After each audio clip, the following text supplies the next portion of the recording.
Salut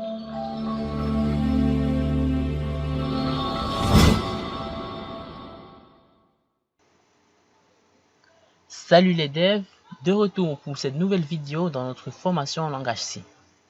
Dans la vidéo précédente, nous avons vu ensemble comment mettre en place un environnement de développement pour pouvoir compiler nos programmes en C.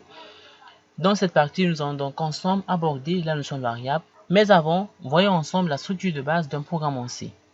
Premièrement, dans un programme en C, il faudra toujours marquer les directives au préprocesseur. Donc, vous l'avez sûrement remarqué, les dièses include stdio.h, dièse include stdlib.h. C'est tout simplement ce qu'on appelle des directives au préprocesseur. Donc, le préprocesseur, c'est un programme qui va se lancer avant la compilation même de notre programme. Voilà, donc c'est un peu ça. Dans cette vidéo, nous n'allons pas étudier le préprocesseur, non, on le fera dans une vidéo à venir. Le stdio.h et le stdlib ici représentent ce qu'on appelle des bibliothèques. Donc des bibliothèques aussi, il y en a des tonnes, mais nous n'allons pas les étudier de façon globale. On va étudier les bibliothèques au fur et à mesure, bon, uniquement en fonction de nos besoins. Par la suite, on retrouve ce qu'on appelle la fonction principale de notre programme. C'est ça le int main. Quand nous allons aborder la notion de fonction, vous allez mieux comprendre ce concept. Mais pour l'instant, contentez-vous de retenir cela comme ça. Donc, une fois que nous avons déclaré la fonction principale, int main, void, etc., il faudra donc à l'intérieur définir le corps de notre programme. Donc il va se retrouver tout simplement juste avant le return 0 que l'on retrouve ici. Dans le return 0, c'est pour marquer la fin de l'exécution de la fonction principale, tout simplement. Donc on retourne 0 si tout s'est bien passé et on retourne une autre valeur s'il y a eu un quelconque problème lors de l'exécution. Donc on sait, tout comme dans la majeure partie des langages de programmation, on retrouve ce qu'on appelle des commentaires qui vont nous servir pour documenter notre programme. Donc, la syntaxe de déclaration, la syntaxe d'ajout des commentaires dans un programme en C se fait de deux façons différentes. Nous avons premièrement les deux caractères slash comme ceci. Donc, on met deux slash pour dire, on veut un commentaire sur une seule ligne. Donc, pour rentrer par exemple un petit texte, voilà, comme ceci. Je suis un commentaire. Voilà, donc il y a également les commentaires sur plusieurs lignes qui se font comme ceci. On fait un caractère slash, caractère étoile, un autre caractère étoile et un autre caractère slash pour fermer. Donc l'ouverture se fait comme ceci, slash étoile, et la fermeture étoile slash, tout simplement. Donc là on pourra écrire sur plusieurs lignes. Voilà, suis un commentaire comme ceci. Et les commentaires ne seront tout simplement pas pris en compte lors de la compilation. Donc ils servent uniquement à la documentation de notre programme. Voilà. Donc c'est un peu ce que je voulais présenter concernant la structure de base d'un programme. On verra cela bien sûr de façon plus approfondie dans les épisodes, dans les vidéos à venir, mais pas celle-ci. Maintenant que nous avons vu la structure de base d'un programme, débutons ensemble avec la notion de variable. Une variable est un emplacement mémoire possédant une adresse et un identificateur dans lequel on pourra stocker des informations. Grâce aux variables, on pourra interagir avec l'utilisateur de notre programme de façon à stocker ou bien manipuler des données, des informations que nous allons lui demander. Par exemple, son nom, son âge, sa date de naissance, etc. Pourquoi pas l'afficher par exemple le score total dans le cas d'un jeu vidéo, etc. Cependant, pour pouvoir récupérer ces informations, ces données de l'utilisateur, et les enregistrer dans la mémoire, il va falloir avant préciser la nature ou bien le type de l'information que nous souhaitons stocker. Par exemple, si c'est un entier, un caractère, un nombre réel, un nombre flottant, ou bien une chaîne de caractères. Donc tout ça, il va falloir préciser, ce qui nous amène dans le type de variable. On sait qu'il existe plusieurs types de variables, notamment les caractères, les entiers et également les nombres flottants. Les caractères, ici, on les appelle chars. On constate qu'il y a les chars signés et les chars non signés. Donc, le type caractère fait référence à un élément dans la table ASCII. Donc, la table ASCII, c'est tout simplement une table dans laquelle on associe un caractère à un nombre. C'est la raison pour laquelle on constate ici qu'il y a on voit les valeurs, voilà, donc on voit ici de moins 127 à 127 pour les chars signés et les chars non signés, bon, 0 à 255. Donc, tous ces éléments-là sont contenus dans la table ASCII. Vous aurez en description une petite documentation à ce sujet. Donc, le type char occupe un octet en mémoire. Dans un octet, c'est 8 bits. Le bit, c'est l'unité de l'information en informatique. Également, on voit le type entier. Nous allons beaucoup plus manipuler le type int. Voilà, donc j'expliquerai tout à l'heure ce qu'on voit par pourcentage C, pourcentage et consorts. Le type int occupe 2 à 4 octets en mémoire. 2 à 4 parce que ça dépend tout simplement des machines, donc ça dépend des processeurs sur lesquels nous travaillons. Pour ma part, c'est sur 4 octets, mais pour d'autres, on voit par exemple que l'on est sur 2 octets, donc ça varie, soit c'est 2, soit c'est 4. Donc, ici, le type sign int, donc, ou bien les entiers int signés, ce sont les entiers int qui peuvent tout simplement prendre une valeur soit positive, soit négative. Voilà, donc lorsqu'ils occupent 2 octets en mémoire, on voit ici la plage de valeurs que peuvent stocker ces entiers. Et lorsqu'ils occupent 4, cette plage de valeurs correspond à celle-ci, que l'on retrouve juste là au niveau des types longs. Donc, on a également les entiers courts, notamment short. Voilà, ils occupent 2 octets en mémoire. On a également les types signés et non signés. Donc, les types signés, comme on l'a dit, c'est tout simplement des valeurs algébriques, donc peuvent soit être positifs, soit être négatifs. Et les types non signés, ce sont un peu comme des valeurs absolues, donc ils ne peuvent prendre que des valeurs positives. Donc on a les entiers courts avec le mot-clé short, également les entiers longs avec long. Donc vous voyez tout simplement la plage de valeurs, comme je l'ai mentionné, juste là en haut. Il y a la plage de valeurs. Parfois,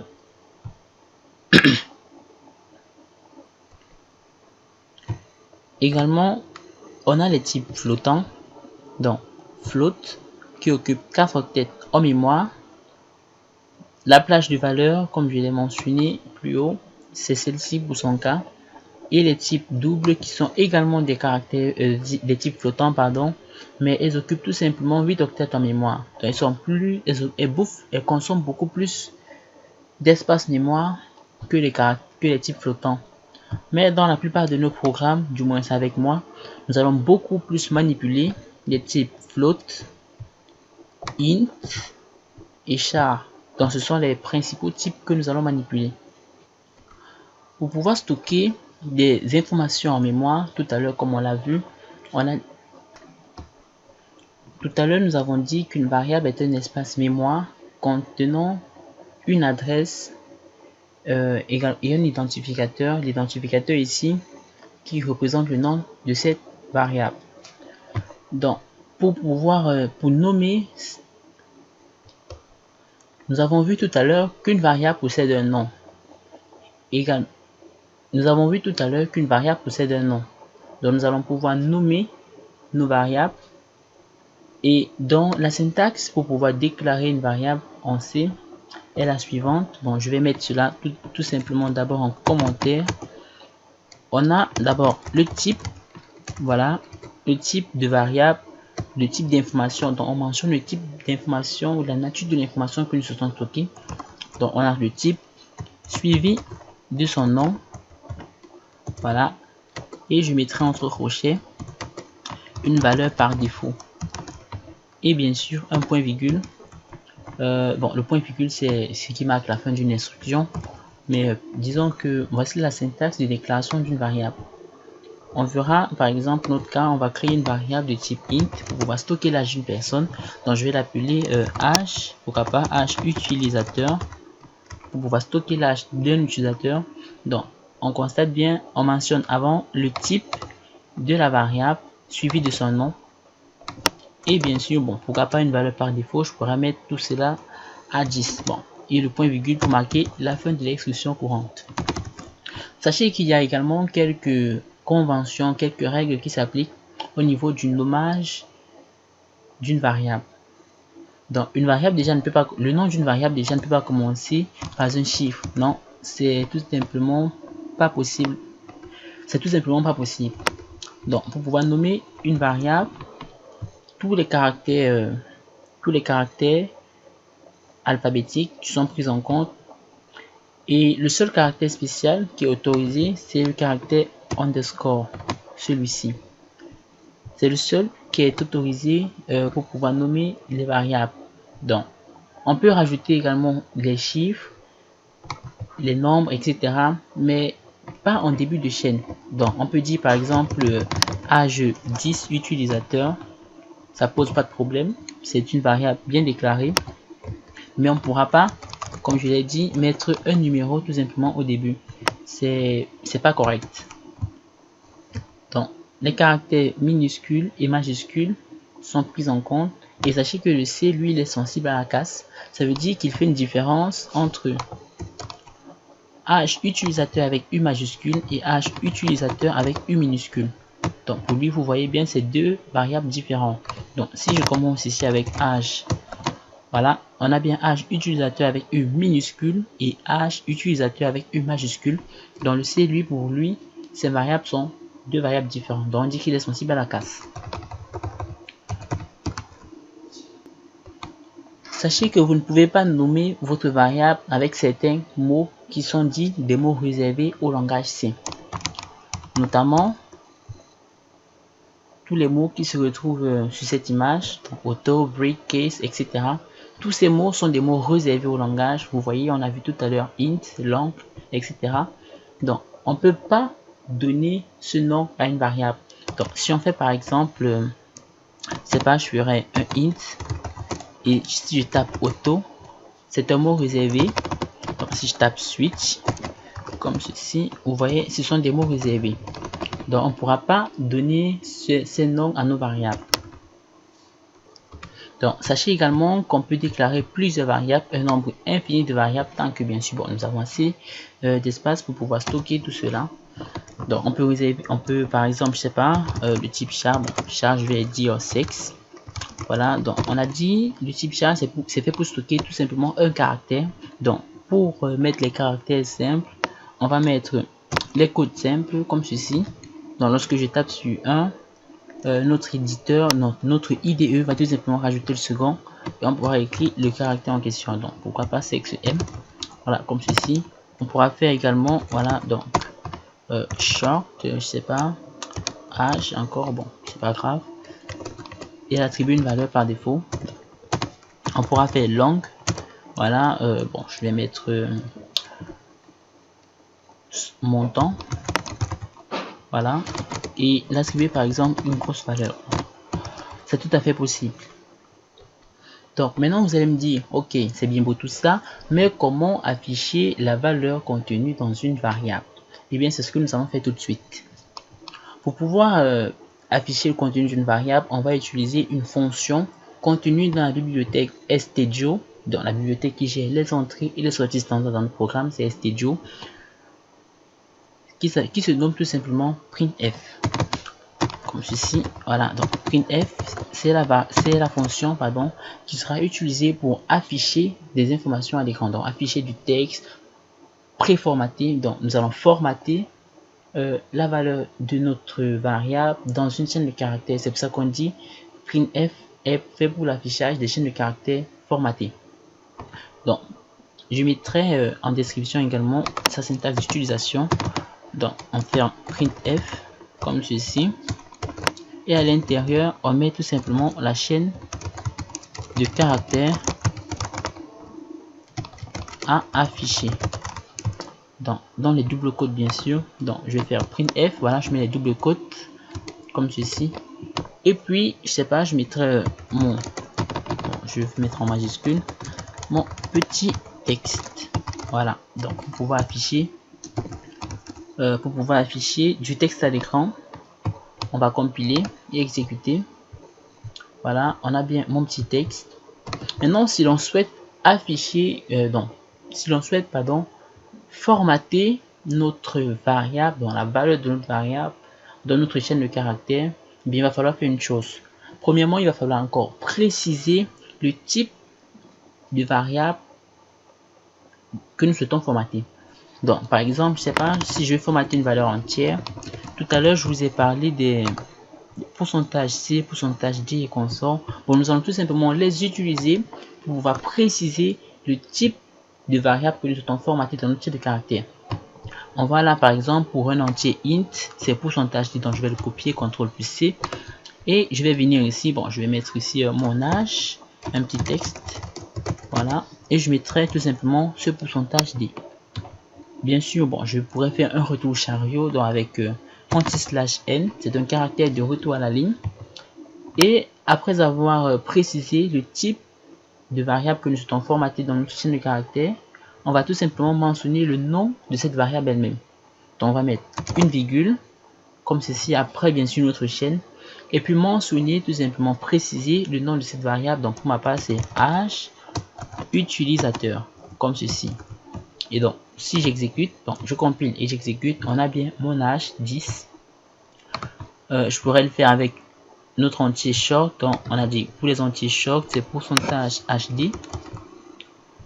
Donc je reviens là, pourcentage HD, et puis notre variable s'appelait âge, comme ceci. Bon, on compile et on exécute, on a bien toujours mon âge 10. Donc je pourrais supprimer ceci. Voilà, donc pour les entiers longues, pourcentage LD, comme ceci. Donc j'ai oublié de mentionner, pardon, voilà, comme ceci, donc montant, voilà. Ok, là c'est bon, on a bien bon. Mon âge, c'est vrai que ça correspond pas à l'âge, mais c'est juste pour que vous sachiez comment pouvoir afficher la valeur de cette variable à l'écran. Donc pour les caractères, on l'a vu, c'est pourcentage C. On verra dans d'autres épisodes comment formater les chaînes de caractères. Donc on a bien notre caractère M. Également pour les flottants, donc je vais faire ici float. Voilà, bon, je pourrais faire pi comme ceci et je vais l'attribuer 3,14. Voilà, sachez que pour mettre la virgule, on rajoute tout simplement le point et non la virgule. Et on mettra le point pour dire bon voilà, c'est un nombre décimal, c'est un nombre flottant. Donc pourcentage F comme ceci, et là on va mentionner son nom pi. Voilà, on a bien 3,140000. Bon, si nous souhaitons limiter le nombre de chiffres après la virgule, on va rajouter tout simplement après le pourcentage, on va mettre un point. Et puis on va mettre par exemple 2 pour dire bon, on veut 2 caractères uniquement après la virgule. Ça ne va pas faire un arrondi, c'est juste pour limiter le nombre de caractères qui seront affichés après la virgule. Donc, bon, maintenant imaginons nous souhaitons stocker dans notre programme une information, une donnée dont le contenu ne changera pas. Et bien on va pas s'amuser à faire un simple float. Voilà, bon, pour pi, bon, je prends l'exemple de pi. Pi est une valeur, la valeur arrondie, 3,14, c'est comme cela. C'est une valeur qui ne change pas. Donc, sauf que l'inconvénient par la suite, un utilisateur, je sais pas, on pourra par exemple, on pourra même pas seulement l'utilisateur, mais vous-même, dans vos manipulations, modifier la valeur de pi. Donc si je fais par exemple pi est égal à 4 et je copie cette partie et je remets là, on verra pi 3,14 et puis pi vaut 4. Donc si nous souhaitons donc stocker, comme je l'ai dit, bon, une donnée dont le contenu ne changera pas, et bien il va falloir créer ce qu'on appelle des constantes. Donc les constantes, ce sont des variables dont le contenu ne peut pas être modifiable par la suite, bon, une fois qu'elles sont déclarées. Donc pour pouvoir le faire, on va tout simplement rajouter le mot-clé const comme ceci et puis mettre le type de la variable. On rajoute tout simplement ici const, voilà, et puis on mentionne type, type, nom et puis valeur. Bon. Sauf que quand on décline une constante, on doit l'attribuer une valeur par défaut. C'est une convention. Donc une fois qu'on déclare la constante, on pourra l'attribuer une valeur par défaut. Donc si un jour, par exemple, il advient que la valeur de pi change, eh bien, on aura tout simplement qu'à modifier la valeur de cette constante. Donc, pourquoi pas 3,15 si sa valeur vaut un jour 3,15. Tout simplement. Sachez qu'il est possible d'effectuer des opérations arithmétiques entre les variables, notamment par exemple l'addition, la multiplication, la soustraction, etc. etc., etc. Et c'est ce que nous allons voir tout de suite. Donc, je vais un peu nettoyer tout ça. Et on verra, bon, tout d'abord, pour l'addition. Non, pour l'addition, voilà, le signe plus. Soustraction, donc pour additionner le contenu de deux variables, soustraction, le signe moins, comme ceci. Pour la multiplication, voilà, donc c'est l'étoile. Voilà, et pour la division, voilà, bon, c'est le slash. Pour le modulo, donc le modulo, le reste de la division, c'est le pourcentage, comme ceci. Donc, on va faire un exemple. Ici, je vais créer une variable du type int, pourquoi pas, valeur 1, comme ceci. Et puis, je mettrai un autre int, valeur 2, comme ceci. Donc, pardon, valeur 2. Bon, je vais l'attribuer une valeur par défaut. Donc, je vais mettre, pourquoi pas, 10. Et ici, je vais mettre moins 20, comme ceci. Donc, je vais créer un autre anti-int qui va tout simplement contenir, je sais pas, la somme des deux. Donc, je vais l'appeler res, qui sera par défaut égal à 0. Donc, je vais l'initialiser. Maintenant, à res, bon, je vais attribuer, bon, je vais affecter ce caractère étoile, c'est de l'affectation. Donc, à res, je vais affecter la valeur 1, bon, le contenu de la valeur 1, plus celui de valeur 2. Et puis, je vais afficher tout cela. Donc, je vais mettre ici résultat, voilà, pourcentage des retours chariot, et puis je vais mettre res. Donc, on compile, on va bien, résultat moins 10. Donc, ça a bel et bien effectué l'addition entre les deux. Donc, on pourra aussi faire la multiplication. Voilà, multiplication, soustraction, division, etc. Donc, multiplication, vous donne bien moins 200. Voilà, bon, soustraction, on aura 30, moins 30, oui, moins 30, moins 20, moins 10, moins 30. La division également, c'est tout à fait possible. Voilà, donc un peu tout ça. Maintenant, je vais vous présenter un petit truc. Donc, voilà. Sachez qu'il est possible, voilà, donc d'ajouter la valeur d'une variable à une autre. Bon, de l'ajouter dans une autre. On pourra faire tout simplement comme ceci à res. J'affecte res. Voilà, donc res, je sais pas, fois 200 ou bien fois 100. C'est tout à fait possible. Donc, on va d'abord effectuer l'addition, bon, la somme de valeur 1 et valeur 2. Donc, je vais modifier un peu, je mettrai, pourquoi pas, 10. Voilà, comme ceci. Donc, 10 plus 10, on aura 20. Et maintenant, à res, on associe tout simplement l'ancienne valeur de res, donc 20, fois celui qu'on ajoute à celui fois 100. Donc, on fait à res, on fera d'abord 20 fois 100, ça nous donne 2000. Et on va tout simplement stocker cela dans res. Donc, on pourra faire comme ceci. Et on a bien 2000. On pourra également, bon, je sais pas, avec l'addition, ça marche aussi. Avec l'addition, ça marche aussi. Comme ceci. Donc, je pourrais faire, pourquoi pas, je vais nettoyer un peu tout ça. Je vais prendre une seule variable. Donc, je vais l'appeler A. Je modifierai ici également. Donc, je l'appelle A. Je la substitue 10 par exemple. Donc, ce qu'on va faire ici, c'est simuler, bon, on va simuler une petite progression. Donc, je sais pas, je vais mettre ici A vaut 10. Bon, A vaut 10 initialement. Je vais copier ceci et je vais faire ce qu'on appelle une incrémentation de donc AA. Je vais tout simplement affecter A plus 1. Donc, ça s'appelle de l'incrémentation. Donc, l'incrémentation consiste à ajouter 1 à la valeur d'une variable, tout simplement. Donc, il y a l'incrémentation, il y a la décrémentation. Donc, l'incrémentation ajoute 1 et la décrémentation enlève 1.